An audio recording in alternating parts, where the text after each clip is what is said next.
قدبت تلفي كشيطان تمكرشي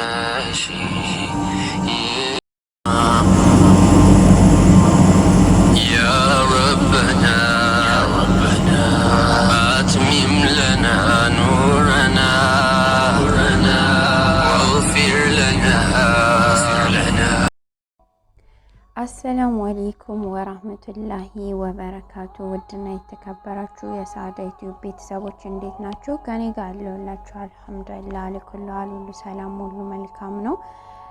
እንደተለመደው ዛሬ መጥቻለሁ ማለት ነው። ለወገኖቻችን አላህ እዝነቱንና ረህመቱን ያድርስላቸው እያልን በዱዓና በጸሎት አንለያቸው እላለሁ። ሳውዲ እስር ቤት ለሚሰቃዩ ወንድም እህቶቻችን እንዲሁም ደግሞ የመን ላይ በተፈጠረው ነገር አላህ ጀነተል ፊርዶስ ይወፍቃቸው ሙስሊም እህት ወንድሞቻችን እንላለሁ። ለቤተሰቦቻቸውም አላህ ሶብሩን ይስጣቸው። እንግዲህ ምንም ማለት አይቻልም። አላህ ለኛ እኔ እንጃ ምን እንደምላ ራሱ አላቅም። በጣም ይከብዳል። እንግዲህ በዱዓችሁም በጸሎታችሁም አትርሷቸው እላለሁ ማለት ነው። ወደ ዛሬ ወደ መጣሁበት ቪዲዮ ከመግባቴ በፊት ለሳዳ ዩቲዩብ አዲስ የሆናችሁ ሰብስክራይብ አድርጋችሁ የደወል ምልክቷን መጫናችሁን አትርሱ እላለሁኝ። ዛሬ አጠር ያለች ምክርና ታሪክ ይዤላችሁ መጥቻለሁ ማለት ነው። ከምክሩ ብዙ እንደምትማሩና ብዙ እንደምታተርፉ ተስፋ አለኝ። ወደ ታሪካችን እንሄዳለን። ጣፋጭ የትዳር ታሪክ ይላል። ስለ ትዳር ነው ዛሬ ይዤላችሁ የመጣሁት ማለት ነው። ከእለታት አንድ ቀን አንዲት ወጣት በትዳሯ ተስፋ ትቆርጣለች። ባሏንም ለመግደል ታስባለች። ማታውን ስታሰላስል ታድርና ጧት ላይ እንዴት ማንም ሰው በማይጠራጠረውና እርሷንም ወንጀለኛ በማያደርጋት መልኩ ለመግደል እንደምትችል ለመመካከር ወደ እናቷ ጋር ትሄዳለች። እናቷም ማንም በማይጠረጥረው መንገድ እንድትገሊው እረዳሻለሁ፣ ግን አንቺም ማድረግ ያለብሽ ነገሮች አሉ ትላታለች። አንደኛ፣ መጀመሪያ ከባልሽ ጋር መታረቅ አለብሽ። ምክንያቱም ከሞተ በኋላ በፊት ጸብ ካልነበረሽ ማንም አይጠረጥርሽም። ሁለተኛ፣ ራስሽን መጠበቅና ለባልሽ ቆንጆ ሆነሽ መታየት አለብሽ። ሶስተኛ፣ ራስሽን መጠበቅና ለባልሽ ጥሩ እንክብካቤና አድናቆት ስጪው። ያሰብሽውን እንዳይጠረጥር ያደርገዋል። እናት ናት የምትመክረው። አራተኛ፣ ትዕግስተኛ ሁኚ፣ ፍቅር ስጪው፣ ቅናት ቀንሺ። የሚናገረውን ነገር ጆሮ ሰተሽ አድምጪው።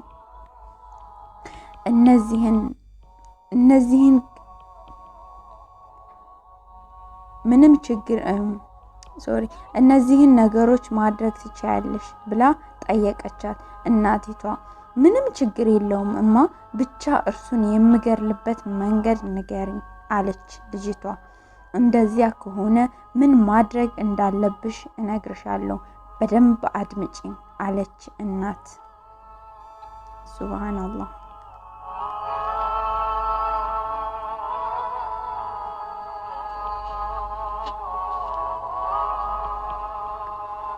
ልጅቷም በአትኩሮት መስማት ጀመረች። ይህንን መርዝ በምግቡ ውስጥ በየቀኑ ትንሽ ትንሽ ጨምሪ፣ ቀስ በቀስ እያደከሙ ይገለዋል አለቻት። ልጅቷ መርዙን ይዛ በደስታ ቤቷ ሄደች። መግደል እፈልጋለሁ፣ በጣም ተውጧል።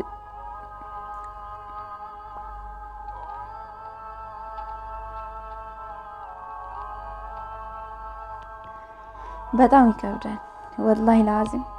በተነገራት መሰረትም ለባሏ መስጠት ጀመረች። ከወር በኋላ እንደገና እያለቀሰች እናቷ ጋር መጣች። እማ፣ አሁን ባለቤቴን መግደል አልፈልግም፣ በጣም ተለውጧል። እንዲያውም ለርሱ ያለኝ ፍቅር ከቀን ወደ ቀን እየጨመረ ነው።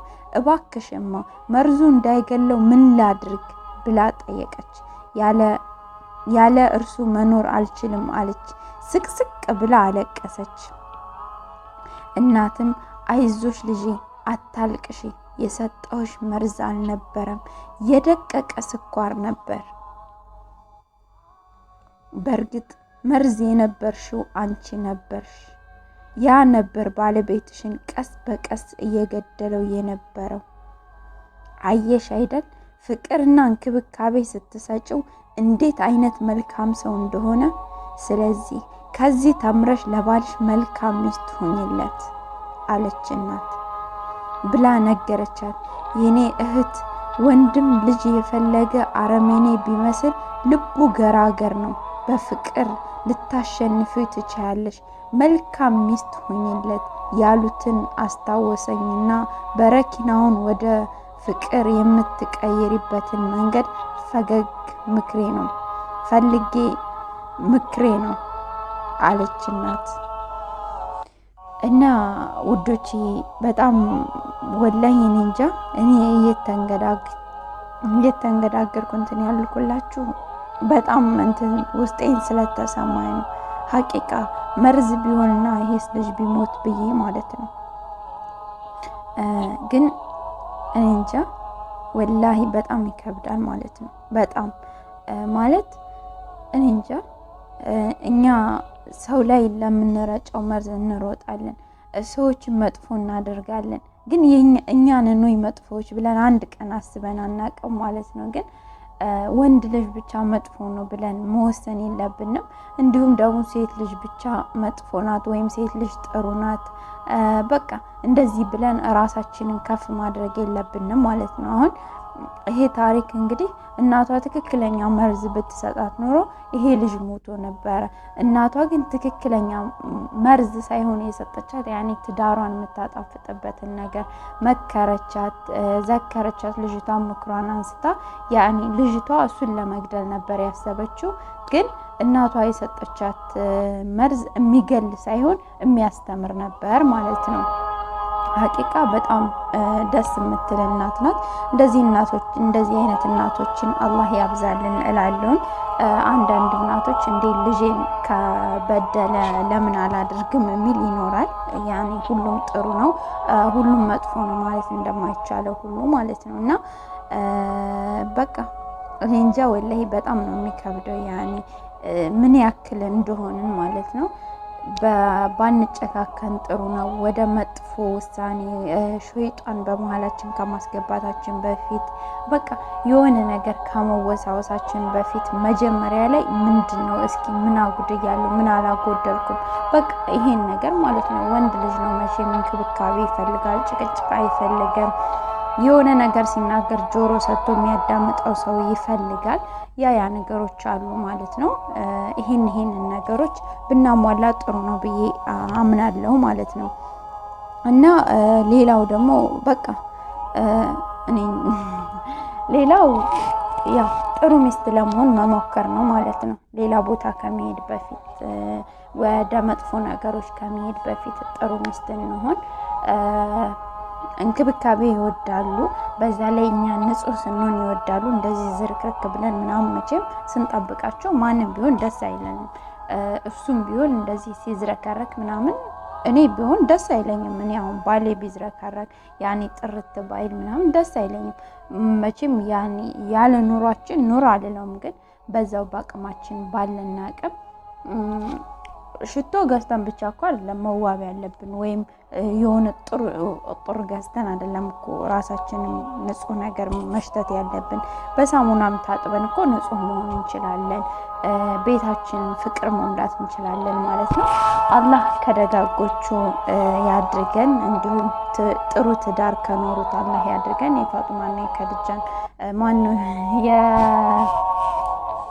አሊን እና የፋጡማን ትዳር አላህ ይወፍቀን እላለሁኝ።